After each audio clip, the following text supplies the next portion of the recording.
The Suns and Jazz are tied at the top of the Western Conference. Mm-hmm. That game Friday night in Phoenix was certainly interesting. We told you we thought that the Suns would win by 20. They did. They won by 21. And I know that there is a built-in excuse that Don and Mike Conley are out and that the Suns are actually not better than the Jazz if Conley and Mitchell are playing. I don't believe that I buy that. And Jake, I guess my question for you is, are the Suns better than the Jazz no matter who's playing?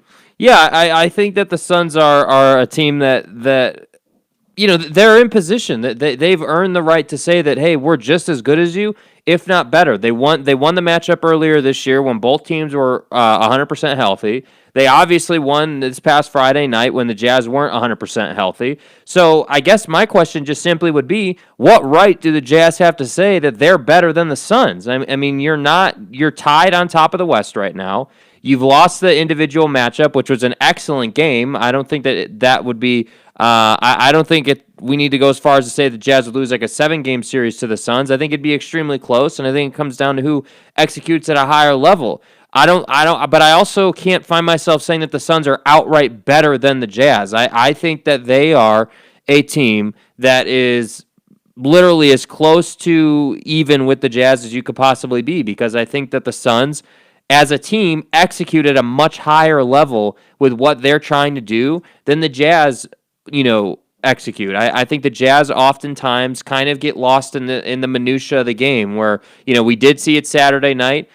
We definitely saw it Friday night, and we've seen it many times this year, where the Jazz just kind of turn off mentally on offense. It turns into pick and roll constantly, and the ball just kind of stagnates. That's what happens. And so for the Suns, you don't often see that. What you see with the Suns is a lack of quality in their bigs. DeAndre Ayton drops the ball a lot. He's a soft defensive player. You've got guys like Kaminsky who are also soft. You've got Saric who makes a nice play here or there, but really isn't super impactful.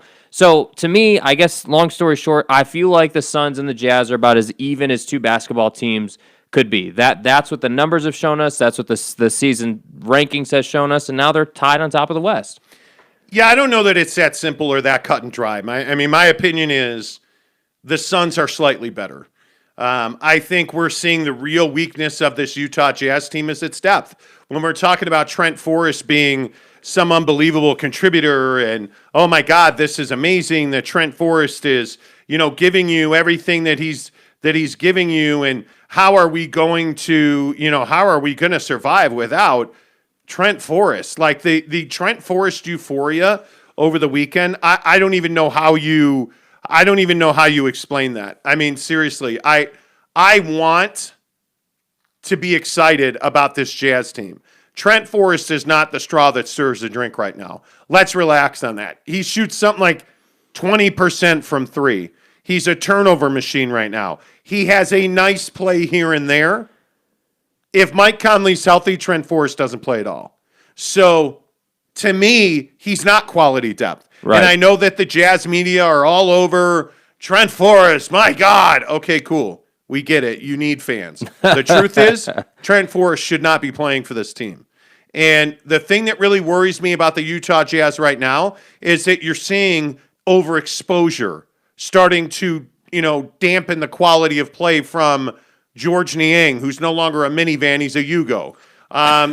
You're starting to see that guys like Rudy Gobert, I don't know if Rudy's 100%. My guess is he's not. Nobody is probably at this time of year. But why didn't he start the second half against the Phoenix Suns on Friday night? That's one of the true mysteries of the world, the pyramids, and why didn't Rudy Gobert start the second half against the Suns? But in all seriousness, I don't understand some of these rotations. Yeah. And your question about whether or not in our pre-show meeting behind the scenes nobody ever sees. One of the things I thought was so interesting was your point about are the Utah Jazz playing to win the second seed? Yeah. Are they doing all that are the Jazz doing all that they can do to win the number one seed? No, I don't buy it. I don't think that they are. I think, you can, this isn't even just about the on the floor product or the rotations that Quinn's running out there. Again, I always like to bring back the mentality in the trade market and at the deadline and all that, because even earlier this year, and we talked about it specifically on this show many times, if you were really trying to be the number one seed, if that was your stated goal this year, based on what you had done in the first half and where you were at the trade deadline, you would have been going and getting guys. But you didn't do that. And that's why I think for this organization right now, at least for the front office squad, I think it's acceptable to be the number 2, or not that I think this would happen, but even the number 3 seed. I think that they're saying to themselves, okay, we want to be in the top half of the Western Conference, and we want to get to the postseason, and that's good enough for us. And what I'm telling you is that if you ask Quinn Snyder or any of these players who play on a nightly basis, any of the usual suspects we always talk about, that's not good enough for them. And that's why I think that it's unfortunate that Quinn has to play around with this lineup the way he does, and he's got to roll out guys like Forrest, and he's got to roll out guys like Oni, and these oddball young guys who really shouldn't be seeing any minutes right now. He's forced to play those because the front office hasn't given him much to work with from a depth perspective. So are they trying to win the number 1 seed? No, I don't think they are. Conversely, the Jazz are definitely trying to win the number 1 seed. They have been battling. I think they've been trying to prove a point since they went 8-0 in the bubble and didn't get anything for it. And I think it's showing now. I think you've seen a healthy Devin Booker. I think like last night is a perfect example of the Suns finding the middle in terms of resting players. Right? You don't see Chris Paul missing games the way Mike Conley misses games. You see Chris Paul being load managed, and he's playing in the high leverage situation in these games, but then they're resting him when the Suns are up by like 10 or 15. So, no, I don't think that the Jazz are trying to win the number 1 seed. I think they're just trying to get to the postseason, and that may be the biggest problem that they have out of anything happening to them. Yeah, and I also think that I think you have to give the Suns credit because they're doing what the Jazz want to be doing. They're just doing it better. The Phoenix Suns are a team that is load managing CP3 in the game. He's playing. They're load managing him. Whereas the LA Lakers, I think the Lakers are in real trouble, and we're going to talk about that in a minute.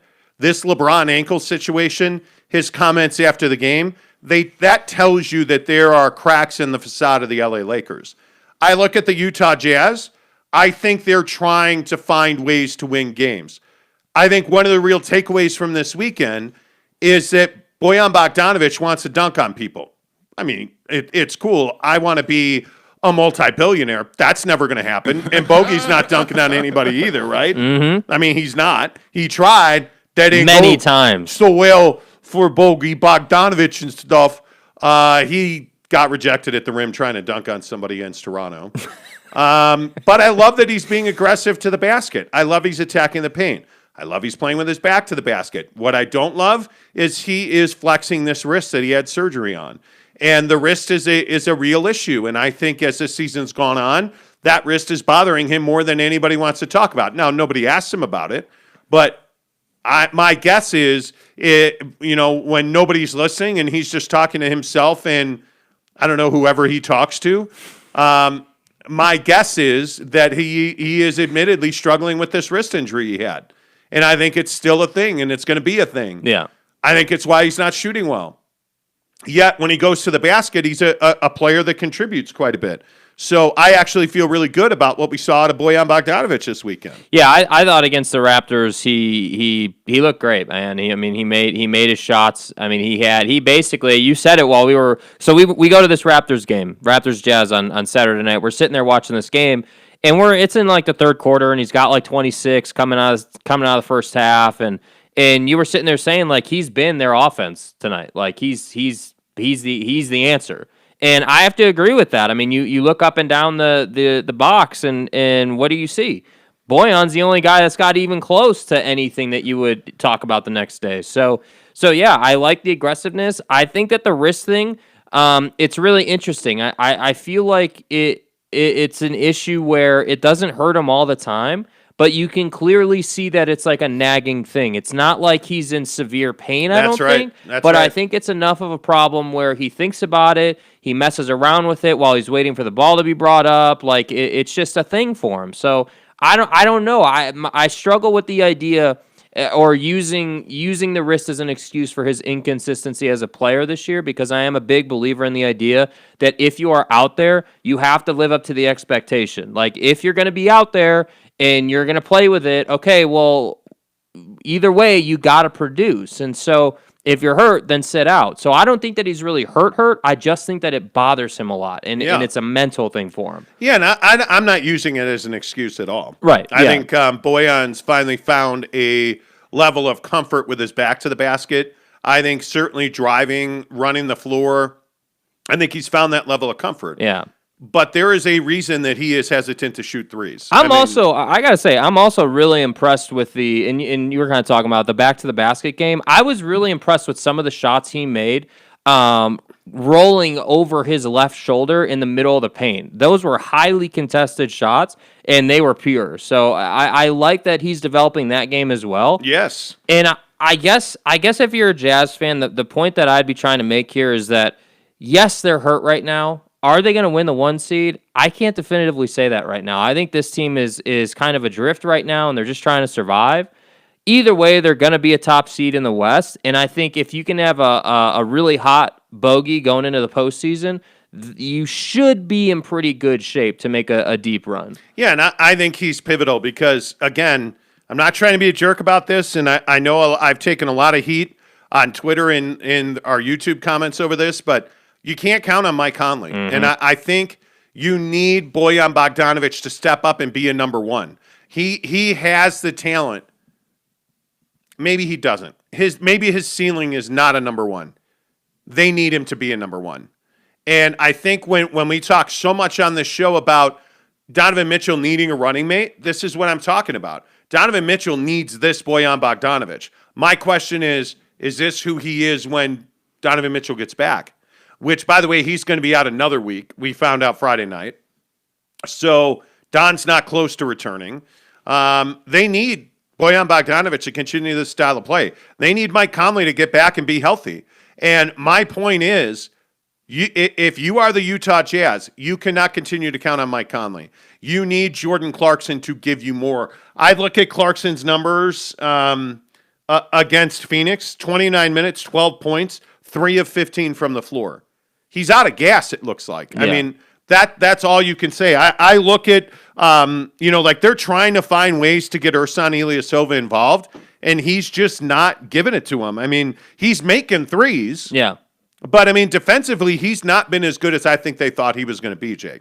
Yeah, and I give the guy a lot of credit, for having a short memory in terms of shooting. I mean, again, Saturday night against the Raptors, there were several shots where I was like, wow, I'm surprised he took that shot, and a couple of them went in. But, yeah, defensively, Ersan's not the only one who's really struggling. You brought up Clarkson. I think he struggles defensively. I frankly, what I saw in person, which is a lot of the stuff that you don't get to see when you're watching games on TV, I saw a lot of Jordan Clarkson making small mental errors that led to turnovers, getting a timeout called, and then Quinn Snyder pulling him aside one-on-one to give him an earful about it and talk to him and, adjust it and, keep him locked in. So I think guys like Clarkson, Ersan, I think Bogey even had a couple of small moments where I was like, what are you doing there, man? What are you thinking?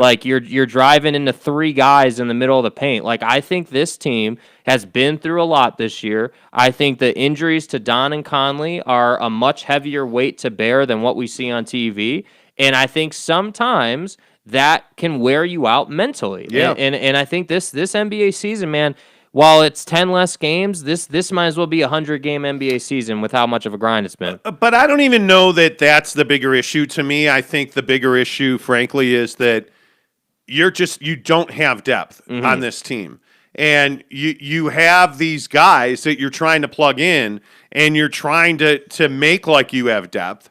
But just because you play doctor doesn't mean you are a doctor. And it's one of these things where you're going to have to find somebody, and it's George Niang. You're asking George to stretch out and play more and do more. He's not capable of that. He is a 9th or 10th guy off your bench that's a three-point specialist. That's who George Niang is. And we've seen that when you press him into starters' minutes and you ask him to get to the basket, sure, he can do that once or twice early, but that goes away completely. Yeah. And then he's on the perimeter, he's shooting threes because that's what his top end is, right? Whereas like a Bojan Bogdanovic is a guy who you can ask to get to the basket, and he's really worked on it. You can see he's put in minutes to trying to, put depth into his game. And I give him credit for trying to dunk on dudes. And that didn't go that well, but he is getting to the basket. That little fadeaway in the middle of the paint, that's a nice little addition to his arsenal. And frankly, I think it makes a huge difference for them. Let's get some of your comments on the good old YouTube machine. Make sure you give us a thumbs up.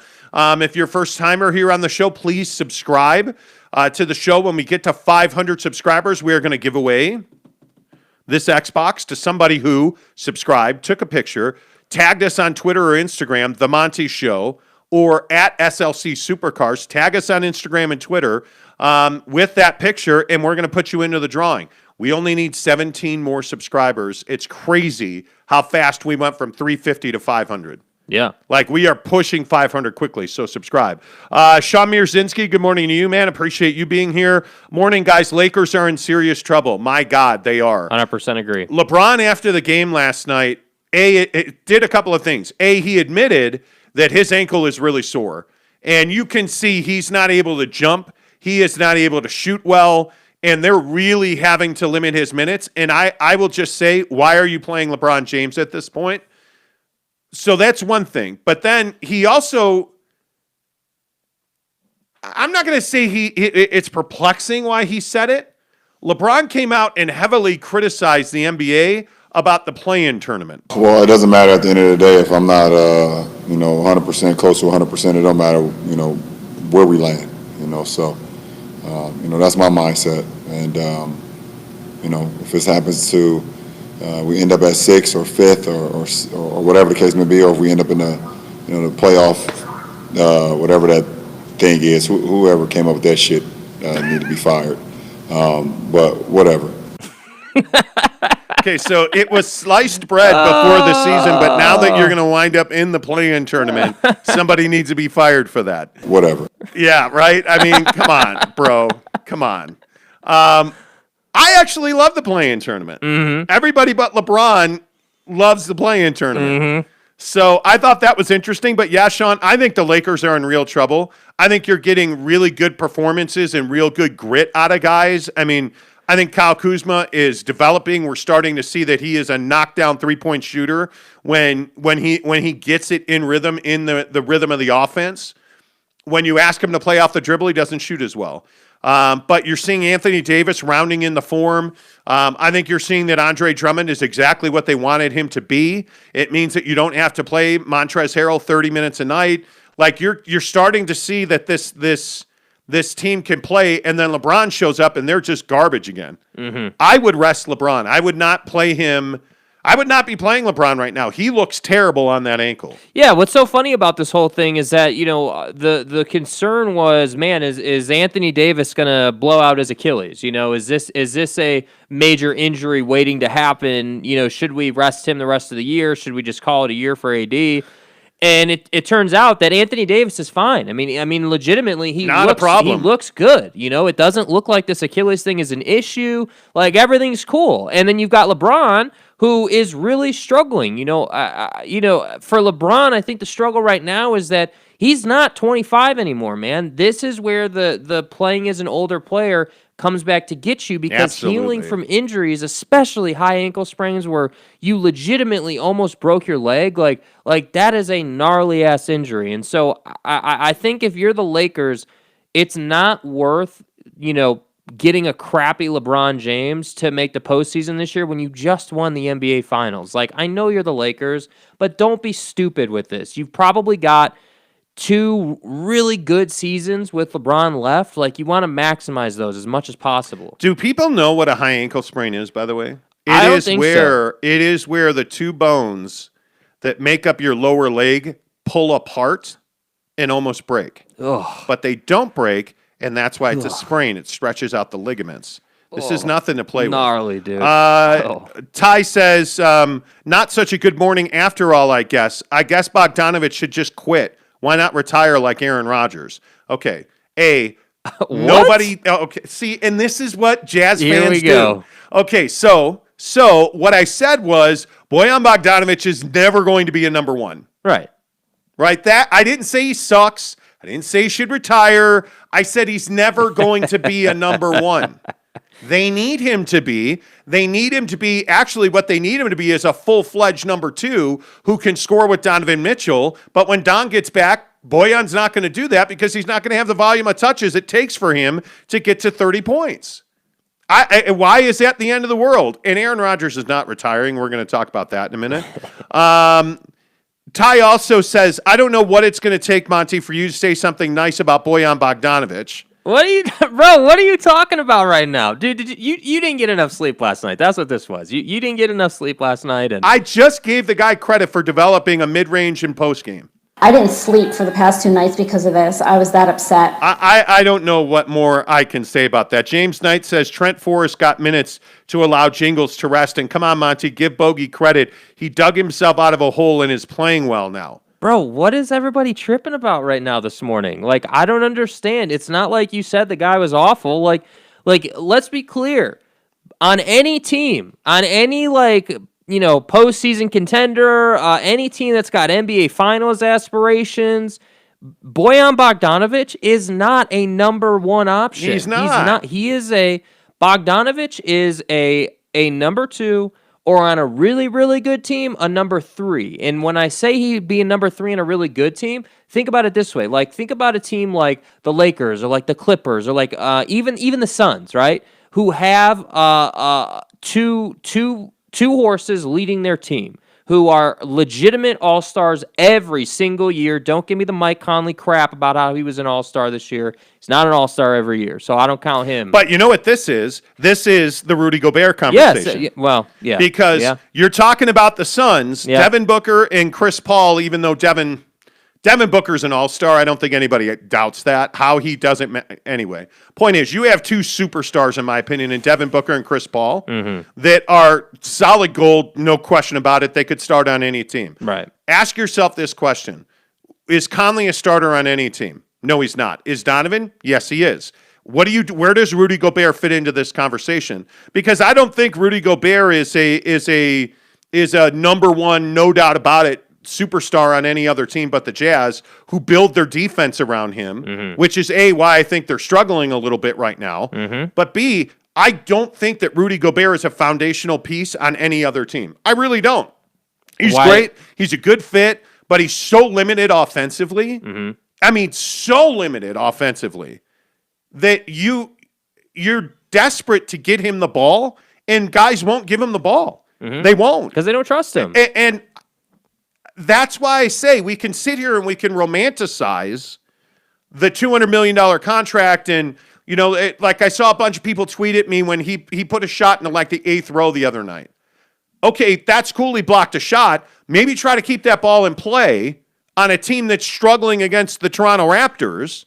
Thank God. By the way, Kyle Lowry didn't play. Yeah, I was gonna say we can't skip over the fact that you don't have Kyle Lowry, you don't have Gary Trent Jr., you don't have Boucher, you don't have all these guys, and they still struggled to beat the Raptors. So the point. And by the way, Pascal Siakam, dude, what are we doing with Pascal Siakam? I mean, this guy was garbage against I don't the know Jazz. where Siakam went, dude. I really have no idea. He's turned into a guy who likes Pascal Siakam a lot. That's who Pascal Siakam is. Yeah. But anyway, my point is, you have a team that fell apart in the fourth quarter in the Toronto Raptors, thankfully. What happened when the Raptors went to L.A. last night? Kyle Lowry played, and they were unbelievable. Did anybody notice Fred VanVleet the other night just getting whatever he wanted in the first 3 quarters of this game? Yep. I'm telling you that Rudy Gobert is an issue. He is, in my opinion, a roadblock to a championship for this team because you cannot count on him offensively. You said it 10 times against the Raptors. They're playing 4-on-5. They are. And they are. Dude. Why did he not start the second half against the Suns? Am I the only one who thinks that there is... Are you telling me the guy was in the back burning a deuce? Dude, what was he doing? So here's the thing. It's one of two things. Now, here's my case why I think it could be injury management that they're not talking about. So before the game, he came out very late in warmups. Before the Raptors game. Before the Raptors game, he did not come out till probably 7-8 minutes left in pregame shoot around. And then he looks fine. So then I was like, okay, well, he's not hurt. He just, who the hell knows what he was doing? Like but he looks 100% to me. And then the second half thing happens where Quinn doesn't start him in the second half. And what I say to that is, no offense to Rudy, the guy doesn't have a damn place in that game against the Raptors because the Raptors play small and they run fast. Neither does he have a place against the Suns. But here's the thing with the Suns. At least he can match up with DeAndre. Yeah. But the Suns, again, just like other good Western Conference teams, we've talked about this 1,000 times, they will figure out how to get the mismatch. By the way, did you see Rudy Gobert almost literally, not exaggerating, almost break his ankle with the one-on-one with Devin Booker in the corner? So I'm just telling you, that's what we're talking about. Teams are going to find a way to compromise Rudy Gobert, to get him in situations where he's going to get taken advantage of. Kai says, you're crazy. Bojan Bogdanovic starts on any other team in the West. He would be a number one on the Suns. You don't watch Suns basketball, then dude. You don't know the Suns. Like, who are you taking out of the Suns starting five to put in Bogdanovic? So I'm taking Chris Paul. I'm taking Devin Booker. I'm taking Mikal Bridges. I'm taking Jay Crowder. And I'm taking DeAndre Ayton. All those guys I'm taking over Bojan Bogdanovic simply because when the Jazz are healthy, Bojan Bogdanovic does not get the volume of looks that he's getting now. He's putting up 30 a night because he's getting more opportunities. And that's fine. It's not a criticism, but that's just what it is. I guess the question is Torrey Craig or Bojan Bogdanovic? Well, everybody on this show in the comments is going to say, oh, it's Bojan without a doubt. But if you go on YouTube and you watch Torrey Craig as a Sun right now, he's giving you a ton of defense, and he's giving you buckets when you give him the chance. And the nice thing is that Torrey Craig understands his role, which is, hey, I'm not going to get the ball a lot on offense, but I can get some opportunities if I play really good defense. And so I look at Bojan, and he's not a guy who plays elite defense. He does the best that he can, but the fact is he's not athletic enough to stay with most guys that he would be matching up at his position. So the point is that, listen, you guys can be upset with us about the Gobert thing. You can be upset with us about the bogey thing. The fact is I would just like people to answer this question. When was the last time we were wrong on the Jazz? When was the last time we told you something that wasn't true about the Utah Jazz? We told you that they would get their ass handed to them by the Suns, right? I said they would lose by 20 in Phoenix. And what happened? They lost by 21. So my point is that whether we're talking Conley constantly getting hurt, we're talking about on a game-to-game basis what's going to happen. We're talking about how teams are going to use and abuse Rudy Gobert because he has zero offensive game. Whether we're talking about the fact that it's Don and everybody else, go back and listen to the tape. We're not telling you things that are outlandish. They may sound outlandish to you, but when you actually go and you watch the game, you will see the things that we're talking about are on point. Mr. Mitch says, wouldn't Rudy Gobert be the clear number one in Denver? Okay, bro. Okay, so over who though? If over who? He's saying that's over Jokic. No. That's what that comment is. That's insanity. I mean, hey, clarify if I'm wrong. I hope I'm wrong. And I love Mr. Mitch. I love you, dude. He is a diehard Chicago Bear fan. He is a diehard Jazz fan. I get it. There's not a chance in the world that Rudy Gobert is starting over the MVP to be in Nikola Jokic. He's not starting over Michael Porter Jr. He's not starting over Aaron Gordon. Mm-mm. Like, I just don't understand. I don't understand that comment whatsoever. Yeah. James says, come on. James Knight says, wasn't Rudy a two-time Defensive Player of the Year and an All-Star? Come on, please. He starts on any team in the NBA. I'm telling you, with that contract, half of the teams in the NBA would not take that contract. They won't sign him. Two, I just pick the best teams. Is he a starter on the Lakers? No, not over Anthony Davis. He's not. Sorry. Over Andre Drummond and Anthony Davis together with LeBron James? No, he's not.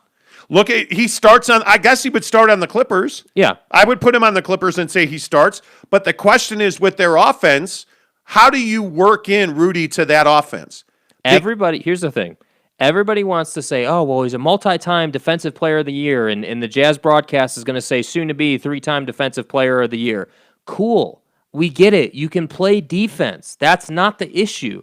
I'm not saying the guy can't play defense. What I'm telling you is that in the postseason, and you guys are gonna come to learn this, in the postseason when it's half-court basketball, Rudy Gobert does not have a place on offense. He's going to set picks, and that's it. He will disappear. And the only points he gets, and we can go down the box score if you want to go down the box score. But the other night he's got like 8 points or whatever it was and 15 boards. When's the last time a $200 million player, seriously, a $200 million player for your franchise, a building block of a franchise, when was it acceptable to give me 8 points and 15 boards as a big who has no offensive game, who as a big is a defensive-minded player? That is not good enough, bro. That is not. Like 13 and 16 when I would say probably at least 10 possessions.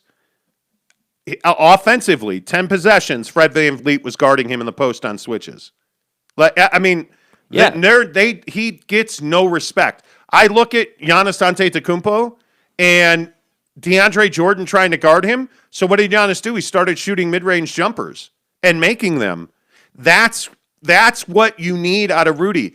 Any kind of jumper, any kind of push shot, hook shot, something that doesn't require a layup or a dunk, and Rudy's a different, more dynamic player. I know we argue about Rudy Gobert on this show. It seems like every day. I don't know how to rationalize this. I can't for the life of me believe that Jazz fans are willing to sit here and say that Rudy Gobert is the guy that's going to like take him to a championship or like is this amazing player. He is an elite defensive player. Oh. He is by most people's standards the best defensive player in the league. Okay, that's not in dispute. I need you guys to understand that I'm not saying that he can't play defense. But what I am saying is that find me a big in NBA history who is a championship caliber player who only played defense. Find me that guy. Who is that guy? Is there a guy even in the NBA at any position who only played defense and won championships? Oh, yeah, I know his name. His name is Shane Battier, and he guarded Kobe. He guarded the best players on the other team, which is not something that Rudy Gobert can do. But if I look at the guys that are Defensive Player of the Year, overwhelmingly, they are not NBA champions in that year. Like, if you look at Giannis won it last year, didn't win a championship. Rudy didn't win a championship. The exception, Kawhi Leonard and Draymond Green, right? And what can they do? They both score a lot. And Kawhi Leonard plays an incredible all-around game. Joakim Noah, no. Marc Gasol, no. Tyson Chandler, no. Dwight Howard, no. Kevin Garnett with the Celtics in 07-08, there's your exception right there. But what did he have? And all around, and he had an incredible mid-range jumper. Game. You had to respect the elbow jumper out of Kevin Garnett. Yeah, it's rare that a Defensive Player of the Year is also an NBA champion in that same year. It is exceedingly rare. And I'm telling you that it's cool that Rudy wins Defensive Player of the Year, and that's all well and good. They are not a championship team this year. And a lot of it is because they play 4-on-5 offensively. And those slip screens that Rudy tries to catch and the lobs, in the playoffs, that lob is not going to be there. It's not. If you look at the way this West is built and how difficult it is to win games in the West, I'm telling you, it's not going to be there. LVL 307 says, Ben Wallace, sure. Great example. James Knight says Rudy's D triggers offense that doesn't show up in the box score. Okay, even if that... I love this argument. Even if that's true, that isn't Rudy Gobert contributing on offense. And you can talk about how he blocks a shot or he changes shots or forces guys to take threes so there's long rebounds. And I hear this a lot. Well, he forces guys to stay out of the paint. Guys are not staying out of the paint on Rudy Gobert. Yeah, you need to come around on that. Go watch the Raptors game. It's on YouTube. They're attacking the paint. They're not staying out of the paint. When the Jazz lose, what stat do I always tell you to look at? Points in the paint. Who dominated points in the paint in the Phoenix game? The Suns did. That's the issue that I'm telling you. It's great he's the Defensive Player of the Year. It doesn't mean he's a lockdown defender. It just doesn't. And his $200 million deal makes it difficult to get out from under that.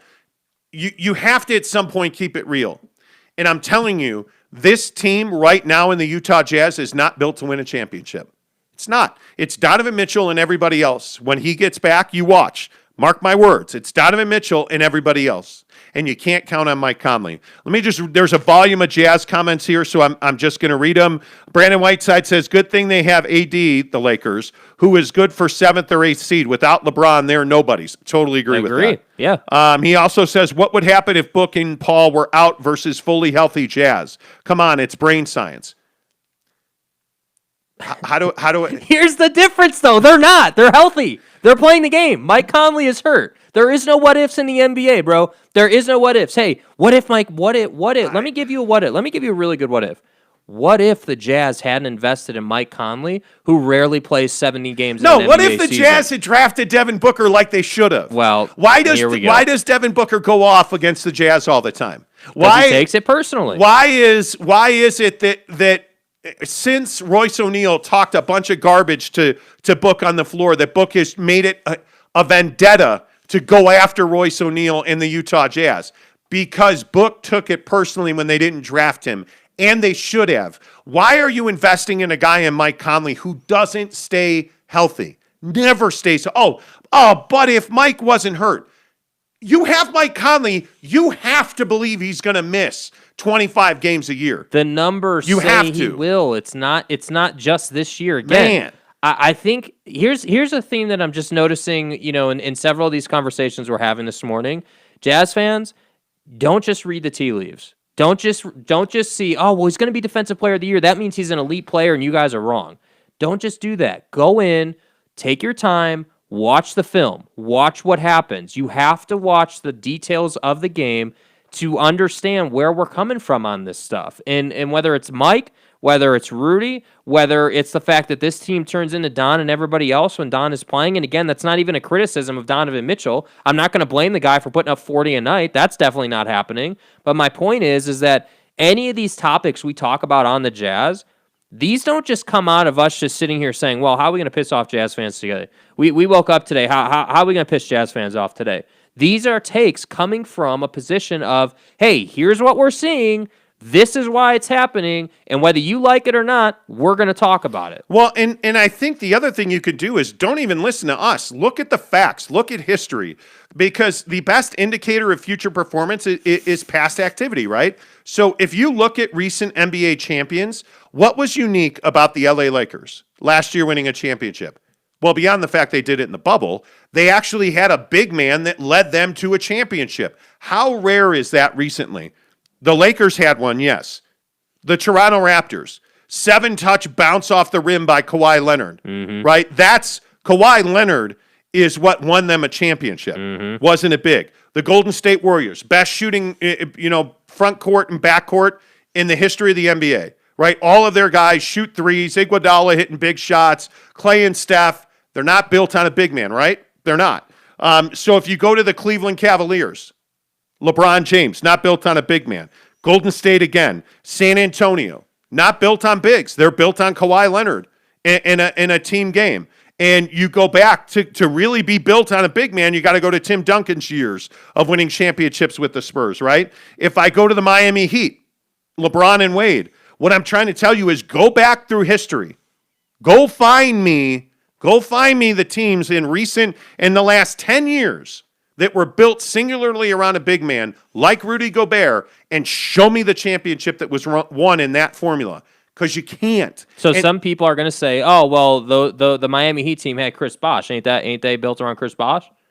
Some people are going to say that, and I'm going to say, no, really? They're not. They're not. They're built around LeBron James and Dwayne Wade. And by the way, Ray Allen out of the corner. Yeah, that's what they're built on. That's what they're built on. Like, Rudy Gobert is a good player, but you don't pay him $200 million and then say, well, now we're going to win a championship. The expectation can't be, we're paying our center $200 million, we're going to win a championship. Like, in today's NBA, tell me how that makes sense.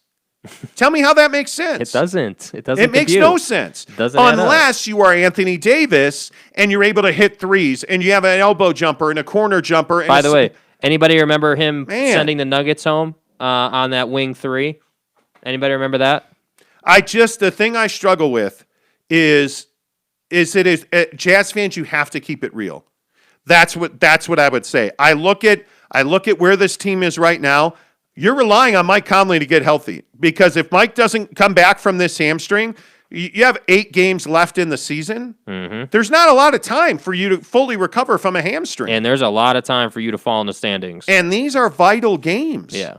These 2 against San Antonio. San Antonio's fighting to be in the playoffs. They're a 500 team. You think they're going to roll over, or this is like without, again, Mike Conley's out tonight, so no Donovan Mitchell, no Mike Conley.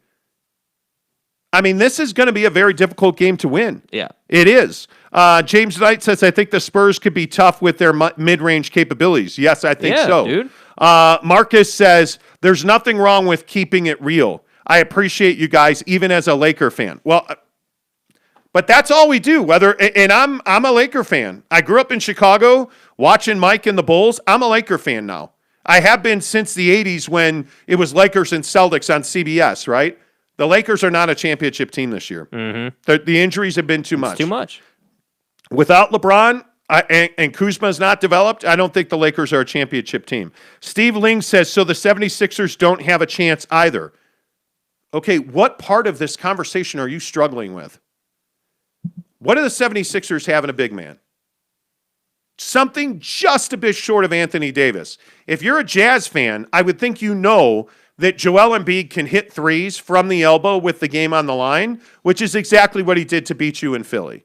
Mm-hmm.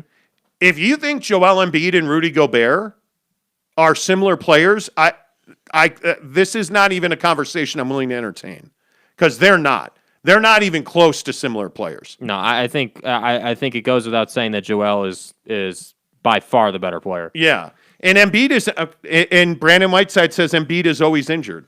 He is. He has been hurt a lot. He's always dinged up. There's no question about it. I mean, but that's the thing, and this is a lesson that Jazz fans would be wise to learn. You can't have a lot of your team invested in guys that get hurt a lot. I mean, again, Joel Embiid is an MVP candidate when he's healthy. The issue is when he's healthy, right? So you're talking about the Jazz being built around Donovan Mitchell, Mike Conley, and Rudy Gobert. Okay, Don hasn't been hurt a lot in his career. I'm not going to sit here and say that Don Mitchell is a injury-prone player, but Mike Conley is definitely an injury-prone player. There's no doubt about it. You knew that when you signed him, and you still didn't add depth. That's the thing you're not going to be able to get around. Dude, you got two weeks left in the season. Yeah. I mean, and I look at Joel Embiid, and no, I actually don't think they're championship quality. Mm-hmm. I think they have a better chance in the East. They would have no chance in the West, in my opinion. But I look at Brooklyn. Brooklyn's a good example of this. Brooklyn's losing games because guys are hurt, because James Harden's out, because you're not playing KD a full load yet. Like, you have Kyrie Irving going to the strip club and, like changing religions and missing games, like in the middle of the season. And for those of you who don't know the story, seriously, Kyrie Irving changed religions. He committed to Islam. So he missed multiple road trips as part of that process, and then went through Ramadan where he had to fast during sunlight, so he wasn't, in the middle of a season. Mm-hmm. Like, it's amazing to me.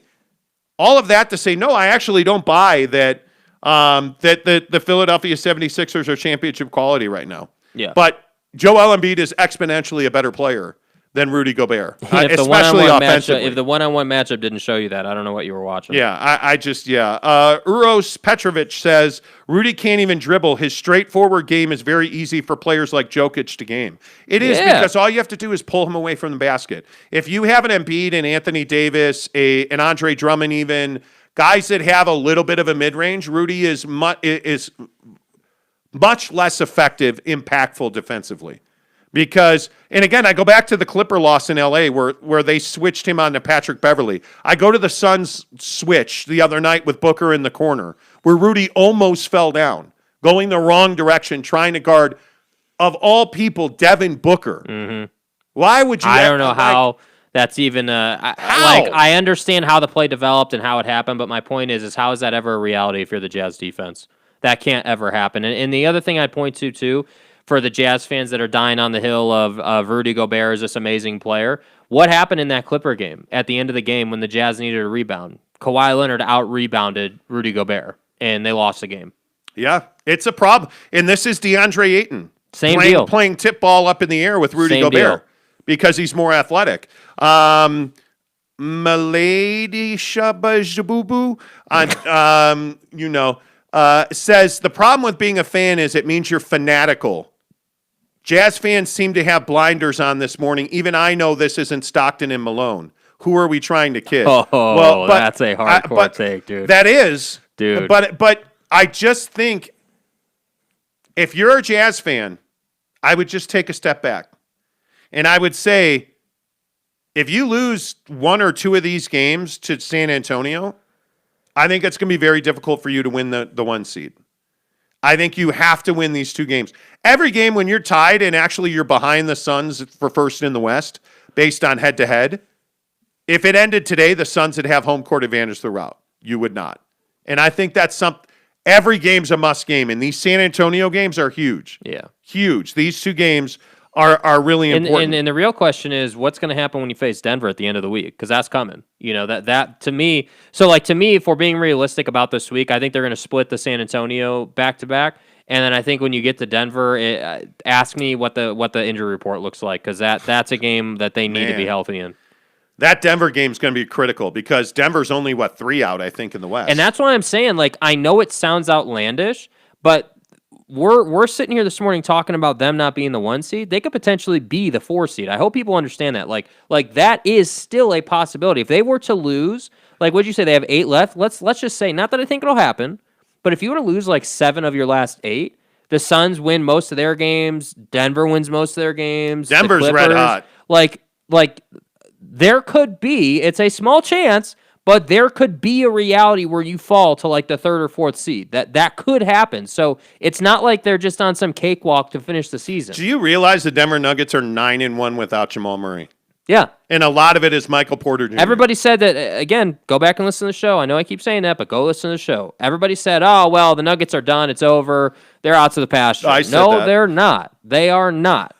They're not. You were right. You were absolutely right. I think that you have to give Mike Malone a lot of credit, head coach of the Nuggets, and you got to give Jokic a lot of credit because what they're doing right now is they're operating through Jokic, and he's the decision maker. Well, and by the way, now you know that Memphis, Golden State, and San Antonio are going to be in that 8, 9, 10.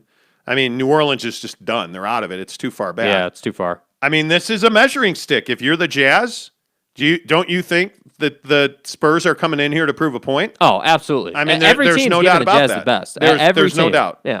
And they have Golden State coming up. I mean, I'm telling you that, yes, the Jazz have an easier schedule, but their schedule's not easy without Donovan Mitchell and without Mike Conley. And it looks like Donovan's going to miss that Nuggets game. And that's going to be a tough loss. All right. Make sure you hit subscribe. If you're new to the channel, we're giving away this Xbox Series S. All you have to do is hit subscribe and then take a picture of that, post it that you're subscribed to our YouTube channel, post it on Twitter or Instagram. Yes, you can use either one. I get a lot of questions about that. We'll take a submission on Twitter or Instagram. Post that photo, tag The Monty Show, Monty, The Monty Show on Twitter and Instagram, SLC Supercars on Twitter and Instagram. Saw a Porsche GT3, by the way, getting a ticket the other day in South Jordan. Good to see you, SLC Supercars. On Twitter, and you're entered to win. All you have to do is take a picture that you're subscribed, tag The Monty Show, tag SLC Supercars, post it on Twitter or Instagram. You're entered. As soon as we give away, or as soon as we get to 500 subscribers, we will give away this Xbox Series X. Wait, one more question on the NBA. Do you think the Nuggets are championship caliber? I would put Philly ahead of Denver, but you just said Philly's not going to win. I don't think the Nuggets. Jamal Murray's awfully clutch. Mm-hmm. And that's what you will miss of him. They're fine without him handling the ball. Can Michael Porter Jr. snap nets with the game on the line? Yeah. That's the question. Yep. Because Jokic will be doubled, and a lot of times we're already seeing he's tripled. Somebody's going to have to hit that open jumper. Aaron Gordon or Michael Porter Jr. will have to do that. Yeah. So that said, but on that note, I do think if we're being serious about the Nuggets, and this applies to the Jazz too, I think that the path to the NBA Finals is obviously easier with a bum Lakers team right now with injuries. And then you've got, obviously, yes, Jamal Murray being out.